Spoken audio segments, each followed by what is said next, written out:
Hello दोस्तों, स्वागत है आपका एक बार फिर से government jobs study YouTube channel में। तो दोस्तों, जैसा कि आप लोगों को पता है कि जो हमारा लेखपाल का प्रैक्टिस सेट चल रहा है, तो उसी का हम सेट नंबर 5 कराने वाले हैं। और ये सारे के सारे जो हमारे सेट हैं वो हमारी जो यूथ कंपटीशन की जो ये किताब हो जाती है उससे हैं। और इसमें जो 15 सेट दिए गए हैं उससे हम जो 25 क्वेश्चन का सेट ग्राम समाज का स्पेशल निकाल के कराते हैं। तो उसका सेट नंबर आज 5 होने वाला है। तो आप लोग वीडियो को स्किप ना करें और ज़्यादा से ज़्यादा लोगों को शेयर करें। साथ ही साथ अगर आप इस चैनल पर नए हैं तो इस चैनल को सब्सक्राइब कर दें और बेल आइकन प्रेस कर दें, जिससे कि सारी नोटिफिकेशन आपको मिलते रहें। और वीडियो पसंद आए तो लाइक करें, दोस्तों के साथ शेयर भी करें। तो दोस्तों चलिए हम अपने सेट पर आज की सेट पर चलते हैं। तो इसका जो पहला क्वेश्चन है हमारा वो दिया गया है, करंट अफेयर्स से रिलेटेड है कि 1 से 11 सितंबर 2021 के बीच 78वां वेनिस अंतर्राष्ट्रीय फिल्म महोत्सव का आयोजन वेनिस शहर इटली में किया गया। इसमें किस फिल्म को सर्वश्रेष्ठ फिल्म के लिए गोल्डन लायन पुरस्कार दिया गया? तो इसका राइट आंसर हो जाता है ऑप्शन नंबर सी, यानी कि हमारा जो हैपनिंग फिल्म है इसको सर्वश्रेष्ठ फिल्म का अवार्ड दिया गया था। और ये 1 से 11 सितंबर तक आयोजित हुई थी। चलिए नेक्स्ट है हमारा ललित किसकी एक उत्तम किस्म है? तो ललित जो है वो हमारी एक अमरूद की उत्तम किस्म होती है। इसका right answer option number D हो जाएगा। अमरूद की और भी अन्य किस्में होती हैं, जैसे कि हमारी हो जाती है एक इलाहाबादी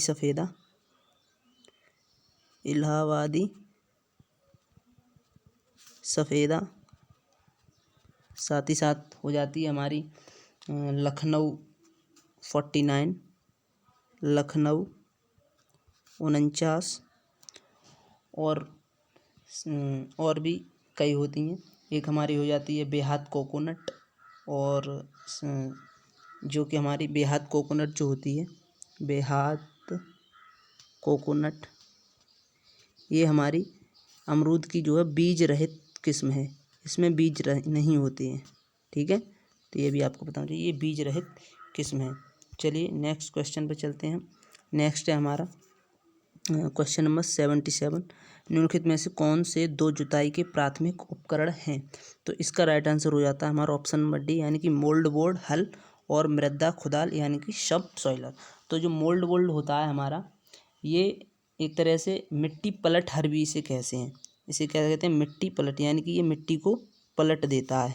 मिट्टी पलट हल इसे हम कहते हैं, मिट्टी पलट हल। और ये जो सब सॉइलर होता है, यानी कि जो मृदा खुदाल होता है, ये एक खुरपी वाला होता है। इसमें एक बड़ी सी खुरपी लगी होती है जो कि खेत में 2-2.5 फुट तक जाकर जुताई कर सकती है, 2-2.5 फुट गहराई में। चलिए नेक्स्ट चलते हैं हम। नेक्स्ट है हमारा क्वेश्चन नंबर 78। एक थ्रेसर द्वारा दानों का अधिकतम नुकसान होता है यदि इसकी गति अधिक हो, इसकी गति मंद हो, पकी फसल को थ्रेसर में डालने में कमी हो, या दाना निकालने की गति अधिक हो। तो इसका जो है वो राइट आंसर हमारा हो जाता है ऑप्शन नंबर ए, यानी कि इसकी गति जो है वो अधिक हो। अगर इसकी गति अधिक होती है तो हमारा नुकसान ज़्यादा होता है, ठीक है। चलिए नेक्स्ट चलते हैं। नेक्स्ट है हमारा क्वेश्चन नंबर 79 क्वेश्चन हो जाता है बहुप्रचलित सिंचाई का स्रोत है। तो इसमें ऑप्शन दिए हैं ट्यूबवेल, तालाब, कुआं, नहर। तो इसका राइट आंसर हो जाता है, बहुत ईजी क्वेश्चन है, ट्यूबवेल जो है हमारा बहुप्रचलित सिंचाई का स्रोत है। उत्तर प्रदेश में मतलब लगभग 45% जो कृषि भूमि है उसकी जो सिंचाई है वो ट्यूबवेल से की जाती है। साथ ही साथ जो कुआं है, कुआं से हमारी 19%, कुएं से हमारी कितनी की जाती है? 19% सिंचाई की जाती है। तालाब से हमारी की जाती है 3%। और जो नहर है, नहर से हमारी सिंचाई 26% की जाती है। और जो अन्य स्रोत हैं उनसे हमारी 7% अन्य स्रोतों से सिंचाई की जाती है। ये आपको पता होना चाहिए, बहुत ही इंपॉर्टेंट डेटा है ये। चलिए नेक्स्ट चलते हैं हम। नेक्स्ट है हमारा लहसुन की तीव्र गंध का कारण क्या है? तो इसका राइट आंसर हो जाता है गंधक यौगिक, यानी कि जो गंधक होता है इसमें सल्फर मुख्य रूप से होता है। तो ये लहसुन में गंध का प्रमुख कारण होता है। चलिए नेक्स्ट है हमारा क्वेश्चन नंबर 81। यदि पंचायत भंग होती है तो किस अवधि के अंदर चुनाव होंगे। यानी कि अगर कोई पंचायत है वो भंग हो जाती है तो दूसरे चुनाव जो हैं वो कितनी अवधि के अंदर होने चाहिए। तो इसका राइट आंसर 6 माह हो जाता है। और जो हमारा पंचायत से रिलेटेड एक बहुत ही इम्पोर्टेंट हमारा अधिनियम हो जाता है जो कि 1973वें संविधान संशोधन के तहत 73वां संविधान संशोधन जो कि 1992 में हुआ था, उसके तहत पंचायतों को जो है वो संवैधानिक दर्जा प्राप्त हुआ। चलिए नेक्स्ट है हमारा नेक्स्ट है मध्य भारत में 1 बीघा कितने हेक्टेयर के बराबर होता है। तो इसका राइट आंसर हो जाता है ऑप्शन नंबर ए 0.2529 हेक्टेयर। जो मध्य भारत में जो 1 बीघा है वो 0.2529 हेक्टेयर का होता है। साथ ही साथ आपको ये भी पता होना चाहिए कि 1 बीघा जो है 1 बीघा जो है वो 3025 वर्ग गज के बराबर होता है। ठीक है, ये भी आपको पता होना चाहिए। चलिए नेक्स्ट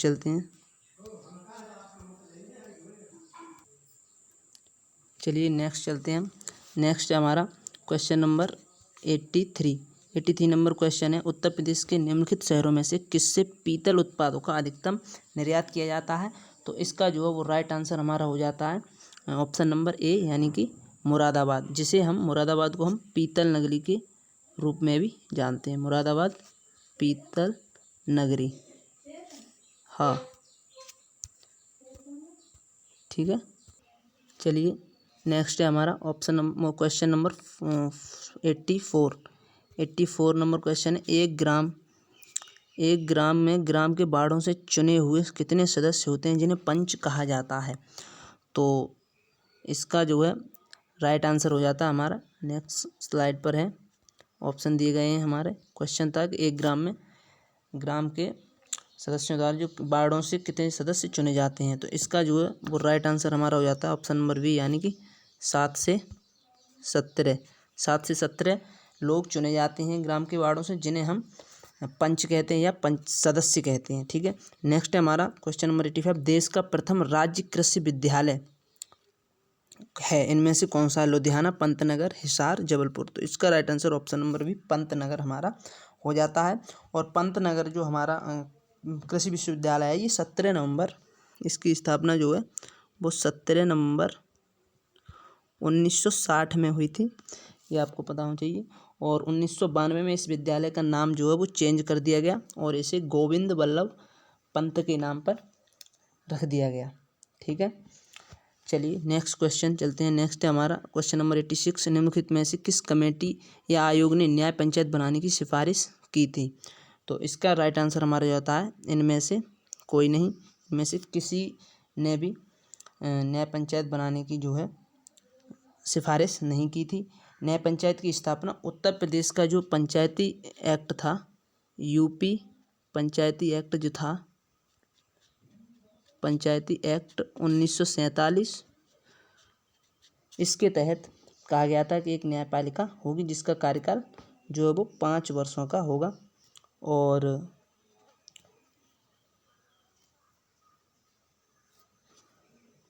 चलिए नेक्स्ट चलते हैं हम। नेक्स्ट है हमारा क्वेश्चन नंबर 87 निम्नलिखित अनुच्छेद में से कौन सा अनुच्छेद पंचायतों में अनुसूचित जातियों एवं अनुसूचित जनजातियों के लिए सीटों का आरक्षण प्रदान करता है। तो इसका जो राइट आंसर हो जाता है हमारा ऑप्शन नंबर ए यानी कि 243 का डी। जो पंचायती राज है उसके जो पंचायती राज जो हमारा उस जो 73वें संविधान संशोधन के तहत जो संविधान में भाग 9 और अनुसूची 11 जोड़ी गई थी, तो उसमें जो है आर्टिकल 243 ए से 243 ओ तक जोड़े गए थे, जिसमें 243 ए से 243 ओ तक जोड़े गए। तो इसमें ही 243 जो डी है उसमें आरक्षण की बात कही गई है और ए में हमारी परिभाषाएं दी गई हैं, पंचायत से रिलेटेड परिभाषा बी में हमारा जो 243 बी है उसमें पंचायत के गठन की बात कही गई है। साथ ही साथ सी में जो कहा गया है तो पंचायत का स्ट्रक्चर बताया गया है, संरचना बताई गई है, और डी में हमारा आरक्षण बताया गया है। चलिए नेक्स्ट क्वेश्चन है हमारा क्वेश्चन नंबर 88, जो कि क्वेश्चन नंबर 88 है हमारा पंचायती राज व्यवस्था के बारे में निम्नलिखित में से कौन सा सच है। यह अधिनियम पश्चिम बंगाल के दार्जिलिंग जिले में लागू नहीं हुआ। दूसरा कथन है पंचायत चुनावों के लिए निर्वाचन क्षेत्रों में सीटों के आवंटन पर कानून के किसी न्यायालय में सवाल नहीं उठाया जा सकता। तो इसका जो है राइट आंसर हो जाता है हमारा ऑप्शन नंबर, इसमें पूछा गया कि कौन सा सच सही है, तो इसका हो जाता है एक और दो, दोनों ही जो है वो सही हैं, क्योंकि ये जो पंचायती राज है वो पश्चिम बंगाल के दार्जिलिंग जिले में लागू नहीं हुआ था।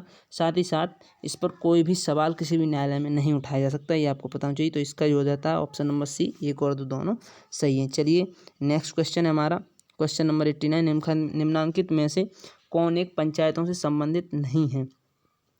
पहला है हमारा राज्य निर्वाचन आयोग पंचायतों को चुनाव संपादित करेगा, बिल्कुल करेगा, ये हमारा इससे रिलेटेड है। बी को भी हम होल्ड रखते हैं।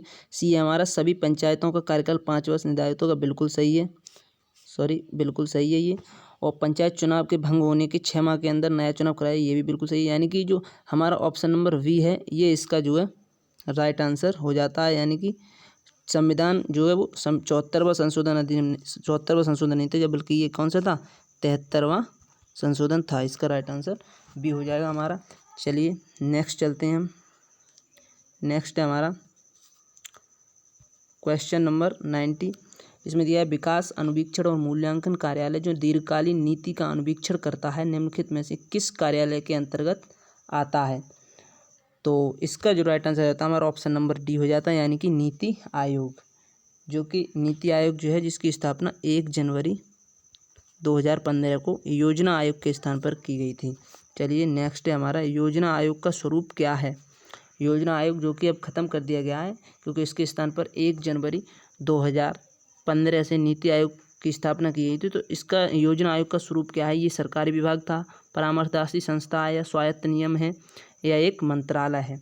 तो इसका जो है राइट आंसर हो जाता है हमारा ये एक परामर्शदात्री संस्था है, यानी कि सरकार को सलाह देती है। और योजना आयोग की जो स्थापना की गई थी वो मार्च 1950 में की गई थी, ये आपको पता होना चाहिए।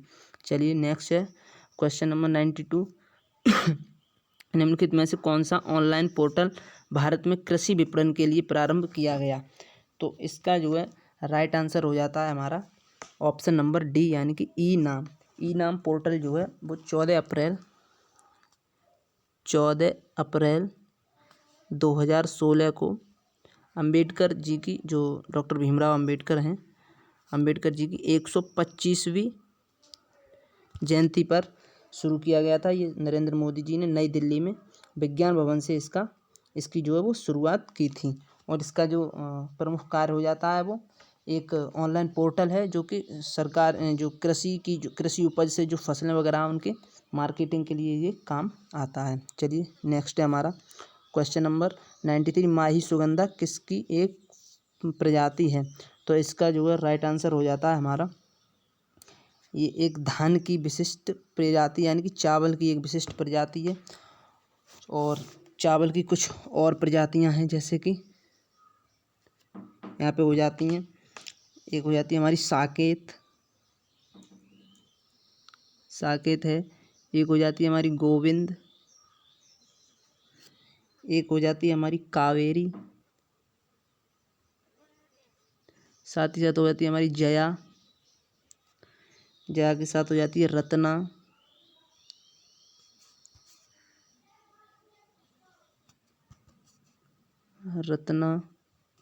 रत्ना के साथ हो जाती है हमारी सरजू, और हो जाती है हमारी पूसा 33 के साथ है लूनीश्री के साथ एक हो जाती है हमारी महेशूरी। ये कुछ प्रमुख प्रजातियां हैं धान की। चलिए नेक्स्ट चलते हैं हम। नेक्स्ट है हमारा क्वेश्चन नंबर 94,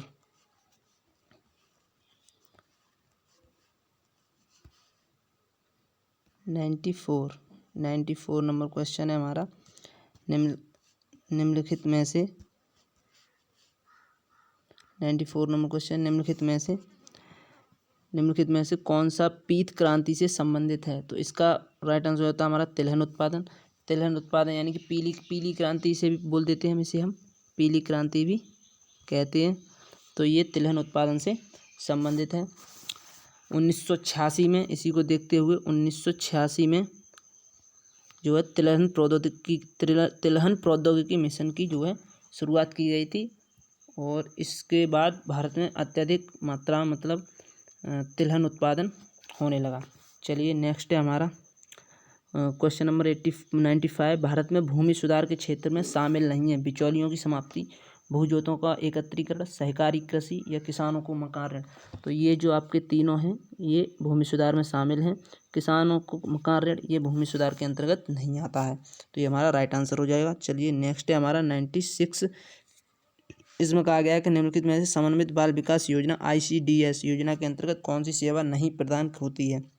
पूरक आहार, रोग प्रशिक्षण, बच्चों को निःशुल्क पुस्तकें, विद्यालय पोशाक का वितरण, 3 से 6 वर्ष की आयु के बच्चों को स्वास्थ्य एवं पोषण शिक्षा। तो इसका राइट आंसर हो जाता है ऑप्शन नंबर सी, यानी कि बच्चों को निःशुल्क पुस्तकें एवं विद्यालय पोशाक का वितरण ICDS के अंतर्गत नहीं किया जाता है।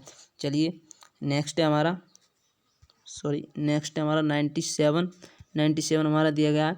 निम्नलिखित में से कौन सा कार्यक्रम ग्रामीण अवस्थापना विकास कोष के अंतर्गत नहीं आता है? तो इसका जो है राइट आंसर हमारा हो जाता है ऑप्शन नंबर डी, यानी ग्रामीण उद्योग। ग्रामीण उद्योग जो है वो अवस्थापना विकास कोष के अंतर्गत नहीं आता है। बाकी ये ग्रामीण जलापूर्ति, ग्रामीण सड़कें और ग्रामीण विद्युतीकरण तीनों ही आपके सही हैं।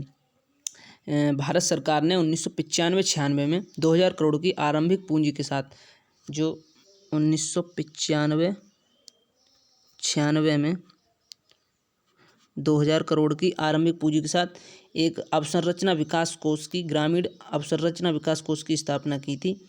इसके अंतर्गत ये सारे व्यवस्थाएं यानी कि ग्राम को ये सारी चीज़ें उपलब्ध कराने का कार्य किया जाता है। चलिए नेक्स्ट है हमारा क्वेश्चन नंबर 98। निम्नलिखित में से कौन सा युग्म सुमेलित नहीं है? यानी कि इधर योजना या कार्यक्रम दी गई हैं और इधर इनकी प्रारंभ वर्ष दिया गया है। तो इसमें ट्राइसेम जो है, एक ट्राइसेम योजना थी भारत सरकार की, इसे अगस्त 1979 में शुरू किया गया था, ये बिल्कुल सही है। दूसरा है NREP अक्टूबर 1980 में, ये भी आपका बिल्कुल सही है। ये था हमारा JRY, ये हमारा यहाँ पे गलत हो जाता है, यानी कि यही हमारा क्या होगा यहाँ पे राइट आंसर हो जाएगा, क्योंकि इसकी स्थापना जो है वो अप्रैल 1989 में की थी। ठीक है, तो यही हमारा यहाँ पे राइट आंसर। बाकी ये SGSY भी बिल्कुल सही है, ये भी अप्रैल 1999 में शुरू किया। तो इसका जो राइट आंसर हो जाता है वो हमारा हो जाता है ऑप्शन नंबर सी। चलिए नेक्स्ट चलते हैं हम। नेक्स्ट है हमारा क्वेश्चन नंबर 99। उत्तर प्रदेश के उद्योग बंधु की शाखा संरचना है। तो 99 इसका हमारा हो जाता है ऑप्शन नंबर बी सही, यानी कि 3 जो है इसकी शाखाएं हैं उत्तर प्रदेश में उद्योग बंधु की। यह योजना उद्योग बंधु योजना जो है 1986 में प्रारंभ की गई थी। ठीक है, चलिए नेक्स्ट है हमारा क्वेश्चन नंबर 100। तालीम उत्तर प्रदेश सरकार की एक योजना है। तो इसका यहाँ पे उद्देश्य पूछा गया है, तो इसका हमारा जो उद्देश्य हो जाता है वो हो जाता है हमारा, यहाँ पे देख लीजिए 1 मिनट, इसका हमारा जो उद्देश्य हो जाता है इसमें दिया दूरदर्शन द्वारा ग्रामीण क्षेत्र में शिक्षा के प्रसार हेतु विश्वविद्यालय तथा उच्च विद्यालयों में कंप्यूटर शिक्षा के प्रसार निमित्त चुने हुए अभ्यर्थियों को खेल के प्रशिक्षण हेतु सभी विद्यार्थियों को प्रारंभिक स्तर पर उर्दू भाषा से परिचय हेतु। तो इसका हमारा होता है ऑप्शन नंबर डी, यानी कि 1 और 4 दोनों, यानी कि एक क्या हमारा दूरदर्शन द्वारा ग्रामीण क्षेत्र में शिक्षा के प्रसार हेतु, और चौथा हमारा है सभी विद्यार्थियों को प्रारंभिक स्तर पर उर्दू भाषा से परिचय कराना। ये तालीम योजना का हमारा क्या हो जाता है उद्देश्य हो जाता है। तो ये थे हमारे 25 क्वेश्चन जो हमने बहुत ही अच्छी तरीक़ा से विद फैक्ट एक्स्ट्रा फैक्ट के तहत हमने कराए हैं। और आपको और वीडियो अच्छी लगी हो तो इसे लाइक करें, साथ ही साथ अगर आप इस चैनल पर नए हैं तो चैनल को जो है वो सब्सक्राइब कर दें और बेल आइकन प्रेस कर दें जिससे कि सारी अपडेट मिले, और कमेंट करके हमें ज़रूर बताएं कि आपको हमारी वीडियो कैसी लगी। तो चलिए मिलते हैं नेक्स्ट वीडियो में। Thanks for watching.